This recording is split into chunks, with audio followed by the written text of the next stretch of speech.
안녕하세요. 네, 저는 독서교육 전문가 최승필입니다. 오늘부터 10번, 계획상 10번인데 뭐 10번이 될지 11번이 될지는 잘 모르겠어요. 10번에 걸쳐서 독서 이야기를 할 건데 제 이 강연을 본격적인 얘기를 하기 전에 오해를 좀 생길 수 있는 지점들을 없애기 위해서 하나 말씀을 드리면, 이 강연은 독서의 전체 스펙트럼을 말씀드리는 강연은 아닙니다. 이 강연은 독서의 전체 스펙트럼을 놓고 보면 거기서 아주 작은 부분에 대한 이야기예요. 거기에 핀포인트를 맞추고 그 얘기만 할 겁니다. 그래서 이 강연을 들으시고 아, 저게 독서구나, 저게 독서의 진짜 본질이구나, 이렇게 생각하시면 안 돼요. 아, 저 이야기는 독서의 어떤 아주 작은 부분에 해당되는 어떤 이야기, 독서의 이야기이긴 하지만 본질은 아닌 어떤 이야기구나, 이렇게 생각해 주시면 오해를 하지 않고 이 이야기를 들어주실 수 있을 것 같아요. 우리가 앞으로 10번에 걸쳐서 다룰 이야기들이 어떤 위치에 있는 이야기고 또 어떤 이야기인지 그 이야기를 잠깐 해보겠습니다. 독서에는 크게 두 가지 측면이 있어요. 독서 효용에는. 첫 번째는 뭐냐면 이겁니다. 언어 능력. 이 언어 능력, 이제 보통 문해력이라고 표현을 많이 하죠. 글을 읽고 이해하는 능력이에요. 독서라는 건 기본적으로 글을 읽고 이해하는 행위니까 당연히 책을 많이 읽으면 글을 읽고 이해하는 능력이 향상됩니다. 그래서 이 언어 능력이 향상되는 지점은 어떤 책을 읽었느냐하고는 별 상관이 없어요. 그냥 활자로 된 책이면 어떤 책을 읽든지 간에 언어 능력은 향상이 됩니다. 이게 이제 독서의 첫 번째 효용이고요. 두 번째 측면은 이거예요. 자아 강화. 이 자아 강화라는 것을 좀 살짝만 설명을 드리면, 우리가 왜 책이 좋다라고 얘기할 때 마음의 양식, 이런 표현을 많이 하잖아요. 이 마음의 양식이라고 표현되는 이 부분이 바로 자아 강화입니다. 그래서 사실 굉장히 좀 너무 광범위하고 폭넓어서 이게 좀 어떤 건지 좀 잘 피부에 안 와닿을 수 있는데, 좀 설명을 드리면 제가 한 두 가지 정도로만 설명을 드려볼게요. 물론 독서가 이 두 가지만 있는 건 아니지만 크게 봤을 때 이야기책 독서와 지식도서 독서, 이렇게 나눠보면, 이야기책을 읽는다는 것은 일종의 타인의 삶을 살아보는 행위입니다. 우리의 삶의 경험이 사실은 우리 일상, 나의 삶에 갇히게 되잖아요. 근데 이 이야기책을 읽는다는 것은 어떤 문제적 상황에 처한 어떤 인물, 나와 전혀 다른 성별, 전혀 다른 시대, 전혀 다른 세계, 그런 인물의 감정이입을 해서 그 문제를 같이 겪는 일이죠. 이런, 이제 기본적으로는 이게 상처를 받는 일이기도 해요, 마음에. 왜냐하면 어떤 문제 상황에 처한 그 인물의 감정이입을 하는 거니까. 그래서 이 이야기책을 많이 읽게 되면 감정이입을 해서, 한마디로 말하면 감동이죠, 감동. 감동을 받으면서 많이 읽게 되면 기본적으로 우리가 흔히 이제 눈이 깊어진다, 이런 얘기 하잖아요. 저 사람 참 눈이 깊어. 이게 이제 어떤 삶의 경험에서 나오는 거잖아요. 이런 어떤 대리 경험을 통해서 나 자신을 발견할 수 있게 됩니다. 이 발견한다는 건 어떤 거냐면, 주인공이 처한 문제 상황에 내가 처했을 때 주인공이 보이는 정서 반응과 내 정서 반응이 같을 수도 있고 다를 수도 있잖아요. 그리고 그 세세한 부분들에 깊게 감정이입해서 읽다 보면 내가 어떤 사람인지 알게 되는 거예요. 이 과정을 통해서. 그리고 이런 것도 있습니다. 제가 아까 마음의 상처를 받는 일이라고 그랬잖아요. 이렇게 상처를 받다 보면 친구들이 생겨요. 그러니까 내 삶에 없었던 사람인데 그 사람을 추억할 수 있게 되는 거죠. 그러니까 저 같은 경우는 제가 처음으로 제대로 읽은 이야기책이 플란다스의 개였는데, 네로와 파트라슈는 지금 생각해도 좀 가슴이 좀 저릿저릿한 이런 친구들이 생기는 거예요.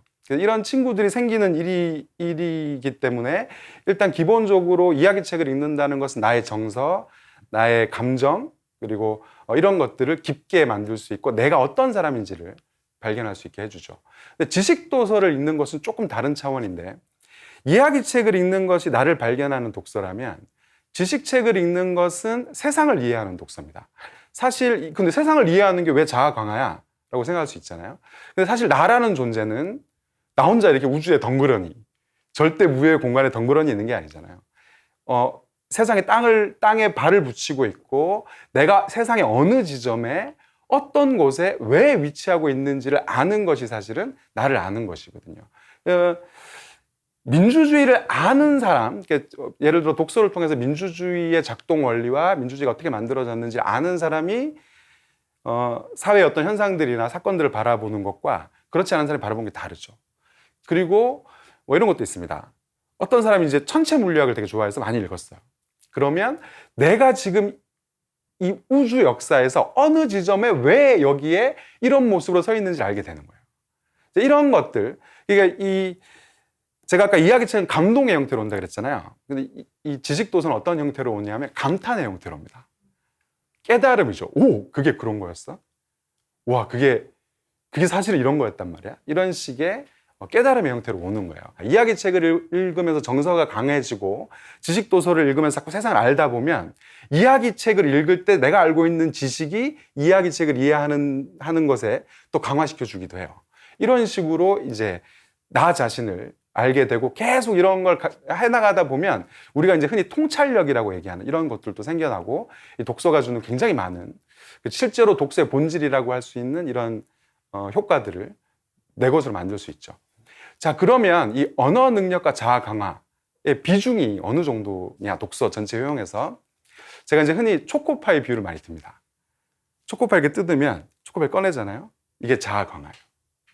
독서의 전체 효용의 전체인 거죠. 태양계의 태양 같은 거예요. 자아 강화가. 독서의 전체 효용에서 이 초코파이에 해당되는 것이 자아 강화고요. 그 언어 능력은 뭐냐면 그 봉투에 보면 부스러기가 떨어져 있죠. 그게 언어 능력입니다.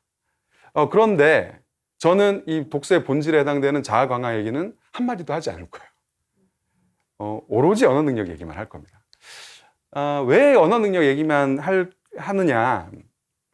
몇 가지 이유가 있는데, 첫 번째로는 자아 강화를 하는 독서를 하기 위해서는 언어 능력이 필요해요. 이게 무슨 얘기냐면, 책을 읽을 때 아까 제가 그런 말씀 드렸잖아요. 이야기책을 읽을 때는 자아 강화 되려면 감동의 형태로 와야 되고, 지식도서를 읽을 때는 감탄의 형태로 와야 되는데, 이러려면 글을 읽을 때 글을 읽는 그 이해하는 행위 자체가 힘들면 안 돼요. 어느 정도여야 되냐면 글을 읽고 있다는 의식이 없을 정도여야 돼요. 그래야 자아 강화가 일어나는 독서를 할 수 있거든요. 근데 이걸 잘 모르시고 어떻게 하기가 쉽냐면 저 책이 좋은 책이야. 근데 내 언어 능력이 안 되는데 그 책을 들고 읽어요. 그러면 이제 읽다 보면 5페이지를 읽으면 어떻게 돼요? 난 누구고 여긴 어디지? 이렇게 되는 겁니다. 그래서 이 언어 능력은 실제 독서의 본질에 해당되는 자아 강화를 하는 독서를 하기 위해서 필요한 도구 같은 거예요. 그래서 언어 능력의 얘기를 제가 먼저 하려고 하는 겁니다. 두 번째로는 이 언어 능력에 대해서 너무 모르세요. 모르신다고 하면 안 되겠고, 우리 사회가 이 언어 능력에 대한 이해가 전체적으로 좀 낮다는 거죠. 제가 처음 강연을 다닐 때 좀 어떤 얘기를 많이 들었냐면, 언어 능력 뭐 이런 얘기를 하면 이런 질문을 많이 받았어요. 우리 아이는 한글 읽을 줄 아는데요? 한글의 글자를 소리내서 읽을 수 있는 것과 언어 능력을 혼동하는 이런 경우가 굉장히 많았습니다. 그래서 언어 능력에 대해서 아직 우리가 공유가 잘 안 돼 있으니까 언어 능력이 무엇인지를 좀 알려야겠다는 생각이 들고요, 일단. 그리고 마지막으로는 이게 독서의 부스러기에 해당되는 이 언어 능력이 사실은 우리 삶에 있어서 엄청난 영향을 미친다는 거예요. 우리가 살아가는 데 있어서 우리의 삶의 역량, 능력 이런 게 있잖아요.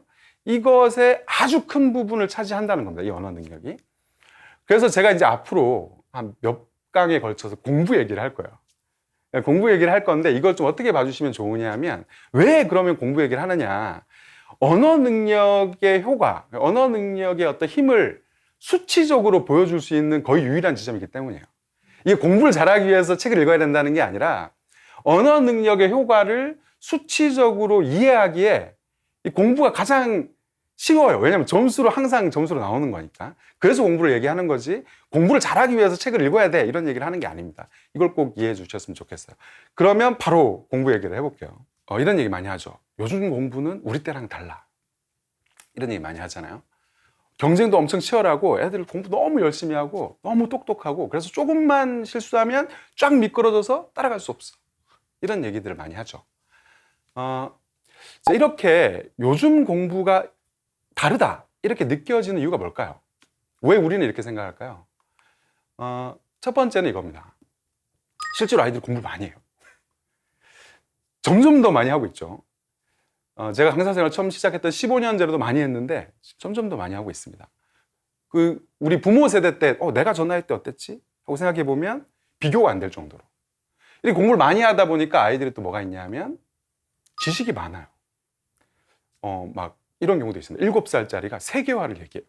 8살짜리가 빅뱅을 얘기하고 이게 옆에서, 그리고 영어도 너무 잘하죠 애들이. 옆에서 보면 정말 대단해 보입니다.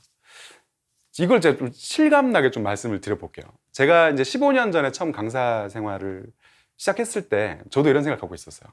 요즘 애들 너무 대단하다는데. 그래서 제가 첫 출근을 할 때 엄청 겁을 먹고 출근을 했습니다. 저의 공포의 실체는 뭐였냐면 이 아이들이 저한테 영어로 말을 걸면 어떡하지? 이게 제 공포의 실체였어요. 왜냐면 제가 영어를 잘 못하기 때문에 그래서 내가 영어를 잘 못하면 애들이 날 무시하지 않을까? 이런 이제 공포를 갖고 출근을 했습니다. 근데 제가 있었던 학원이 이제 사거리에 있는 신축 건물의 한 층의 절반을 쓰는 그런 학원이었어요. 그래서 이제 두근두근 하면서 엘리베이터를 타고 딱 올라가서 엘리베이터 문이 쭉 열리는데 그 앞에 어떤 광경이 펼쳐지고 있었냐 하면 초등 1학년이 됐을까 싶은 어떤 남자아이가 영어 원어민 선생님이랑 레슬링을 하면서 영어로 대화를 하고 있는 거예요. 그래서 제가 그걸 보는 순간 온몸이 경직되는 겁니다. 큰일 났다. 이런 생각이 들었어요. 그래서 첫 수업을 들어갔습니다. 제가 이제 들어갔던 수업은 6학년 남자아이 6명이었어요. 얘들은 왜 그런 경우 있잖아요. 같은 엄마들끼리 친해서 학원을 이제 같이 이렇게 다니는 어릴 때부터 그런 친구들이었어요. 딱 들어가서 이제 얘들을 딱 만났는데 이제 엄청 겁을 먹고 딱 만났는데 너무너무 대단한 거예요, 애들이. 너무너무 대단한 겁니다. 어떤 점에서 대단했냐면 첫 번째로 학교 성적이 너무 뛰어나요. 그때만 해도 이제 지금은 없어졌지만 초등학교, 중간고사, 기말고사 다 있었거든요. 이 6명이 전원이 모두 평균 90점이 넘었어요. 그러니까 평균 90점은 얘들 사이에서는 우등생이 아니에요. 이제 95점 정도 되면 공부 좀 하는구나. 98, 9점이 돼야 우등생이네. 이렇게 되는 겁니다.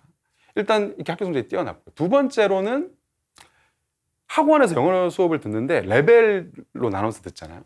굉장히 높은 레벨의 영어를 듣고 있다는 거예요.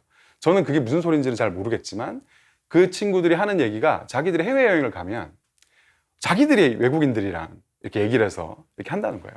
영어를 굉장히 잘하는 거죠. 그걸 보고 또 우와. 근데 이게 끝이 아니었어요. 그때 당시에, 지금은 이제 뭐 선행학습이 좀 일반적인 현상이 돼버렸지만 그 15년 전인 그때 당시에 이 친구들이 모두 중3 수학을 선행하고 있었습니다. 근데 여기에다 또 뭐가 있었냐면 한국사 수업이나 뭐 이런 거 따로 들어서 과학이나 역사 상식도 굉장히 풍부한 거예요. 그래서 제가 그걸 보고 우와. 저는 이제 밖에서 생각했을 때는 이렇게 공부를 많이 하면 애들이 약간 시든 꽃처럼 이렇게 힘들어하고 이럴 줄 알았거든요. 근데 애들이 너무 쾌활한 거예요. 너무 쾌활하고 너무 자신감 넘치고, 그걸 보고 제가 진심으로 감탄했습니다. 와, 이 사교육의 위력이 대단하구나. 진짜 요즘 공부가 예전과는 정말 비교할 수 없구나. 이런 생각이 진짜 들었어요. 그리고 그 친구들을 보면 어떤 생각이 드냐면 얘가 성적이 떨어질 거라는 상상 자체가 안 들어요. 왜냐하면 너무 공부를 많이 하고 너무 똑똑하고 너무 잘하고 있으니까. 얘는 무조건 다음에 자라서 입시에 성공할 수밖에 없는 거예요. 자, 그렇게 해서 이제 제가 이제 첫 강사 생활을 시작하고 1년이 지났습니다. 저는 그때 당시에 이제 역사 전담 강사를 맡으면서 초중고를 이제 다 수업을 들어가는 그런 강사가 됐어요. 그래서 이 친구들, 제가 처음 맡았던 친구들하고 같이 이제 중학교 수업을 들어가게 됐죠.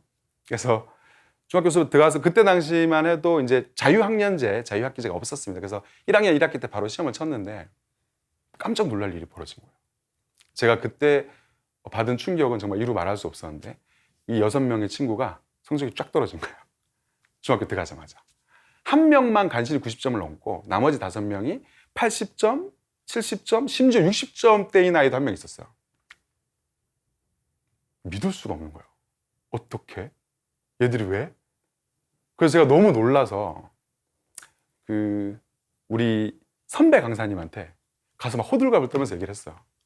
아니 우리 반 애들이 아시지 않냐고, 정말 똑똑한 애들인데 중학교 올라가서 지금 첫 시험 쳤는데 완전 성적이 맹붕이라고 말씀드렸더니 저희 선배 강사님이 이렇게 얘기하시는 겁니다.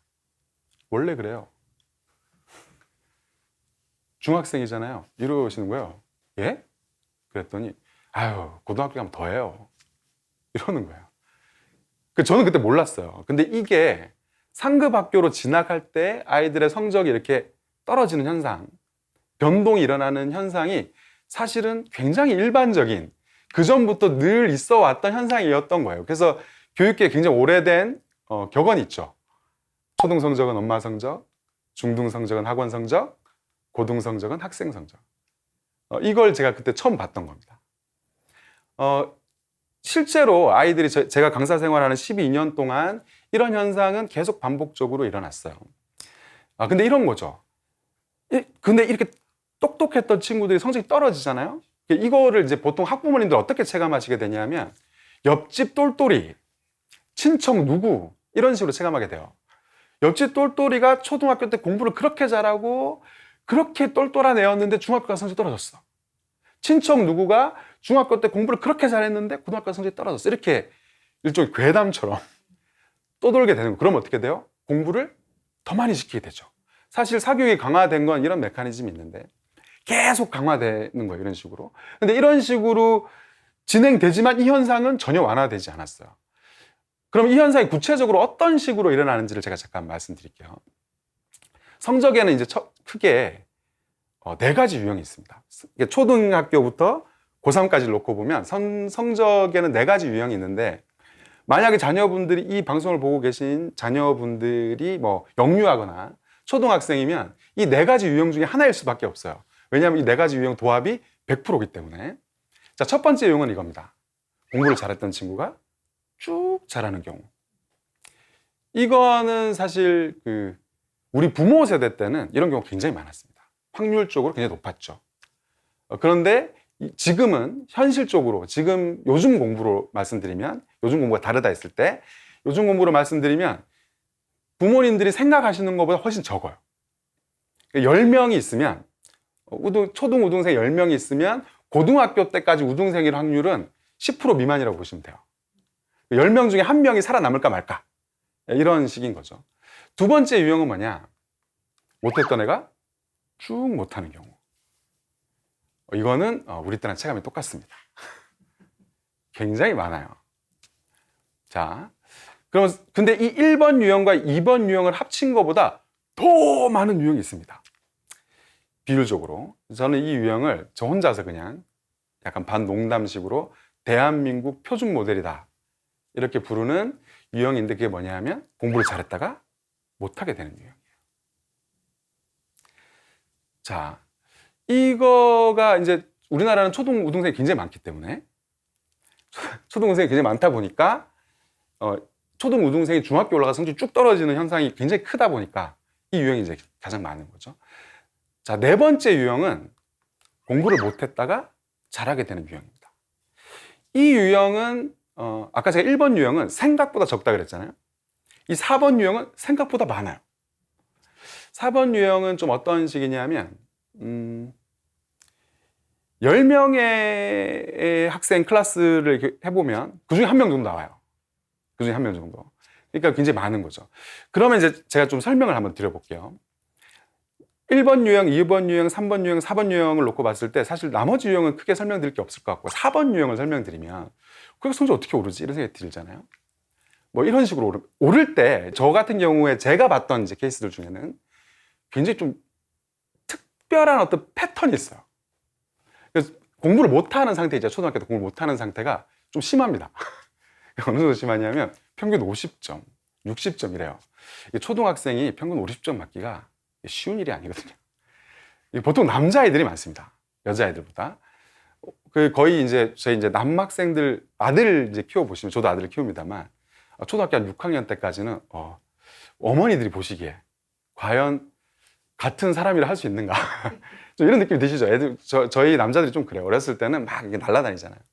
이제 보통 이제 그런 이제 성적이 올라가는 친구들이 보통 초등학교 때 이런 상태인 경우가 많아요. 근데 50점에서 50점, 60점 이랬던 친구가 중학교로 성적이 올라갈 때 우리가 이제 흔히 생각했을 때 논리적으로 생각하면 이렇게 올라갈 것 같잖아요. 50점에서 60점 올라갔다가 60점에서 70점 올라갔다가 이런 식으로 차근차근. 저는 그런 유형을 본 적이 없어요. 어떻게 올라가냐면 50점에서 90점 올라가요. 그냥 한 방에 올라가요.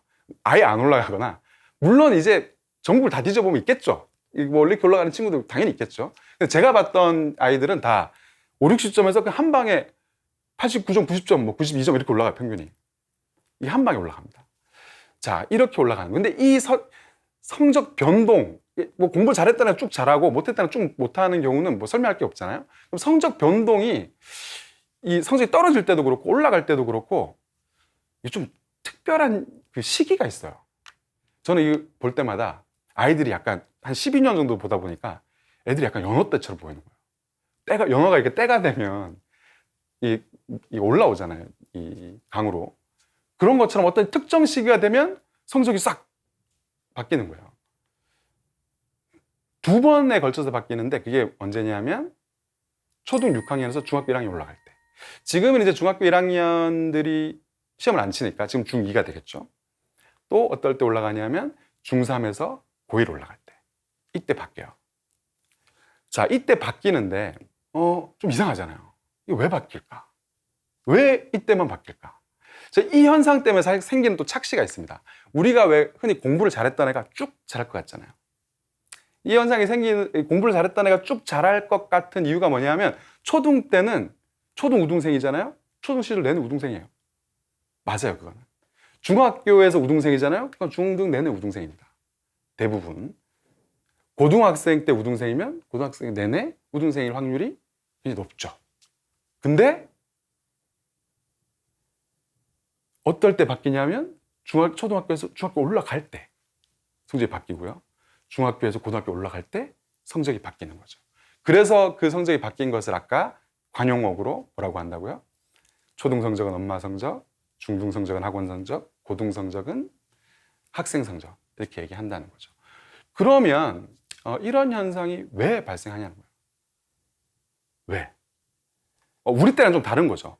근데 이게 실제로 엄연히 이런 성적 변동이 극심하게 일어나는 게 현실로 일어나는데, 근데 재밌는 것은 우리 어른들은 성적이 계속 그대로일 것처럼 생각해요. 그래서 아니에요. 우리 아이는 중학교 가서 성적이 바뀔 수 있을 거라고 생각해요. 혹은 고등학교 가서 성적이 바뀔 수 있을 거라고 생각해요. 라고 생각하실 수 있지만 사실은 그대로일 거라고 생각하신다고 제가 말씀드린 이유가 뭐냐면 지금 당장의 성적에 굉장히 집중하게 되는 거죠. 근데 왜 그럼 우리가 성적이 계속 유지될 거라고 생각하느냐? 첫 번째는 이겁니다.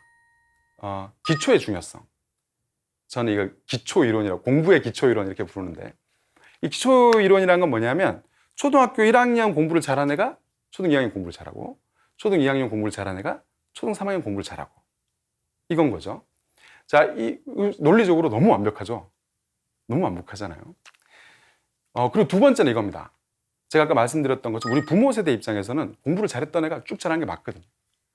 공부를 못했던 애가 쭉 못하는 게 맞고, 물론 이제 그때도 잘했다가 못하게 되는 경우도 있고 못했다가 잘하게 되는 경우도 있지만 확률로 놓고 봤을 때 그 시절에는 공부를 잘했다가 못하게 되는 이 비율이 크지 않았던 거예요. 이 두 가지 때문에 우리는 공부를 잘했던 아이가 계속 잘할 거라고 생각하게 되는 거죠. 근데 제 기초 이야기부터 먼저 말씀을 드리면 우리가 기초가 굉장히 중요하다 이런 얘기를 하잖아요. 그래서 실제로 기초를 위해서 엄청난 공부를 하죠. 기초를 튼튼하게 하기 위해서. 근데 이게 현실에서는 기초가 정말 중요한가? 이런 생각이 드는 현상이 벌어져요. 사실 논리적으로 너무 당연한데 기초가 당연히 튼튼해야지. 덧셈 뺄셈 못하네요. 곱셈 나눗셈 잘할 수 없잖아요. 그럼에도 불구하고 기초가 정말 중요한가 하고 의문이 드는 현상이 발생하는데, 아까 제가 말씀드렸던 것처럼 제가 처음 가르쳤던 그 6명의 학생 있잖아요. 이 친구들은 기초가 부족한 친구들인가요? 차고 넘치는 친구들이었어요. 그런데 성적이 그중 6명 중에 성적이 떨어지는 애가 있고 안 떨어지는 애가 있는 거예요.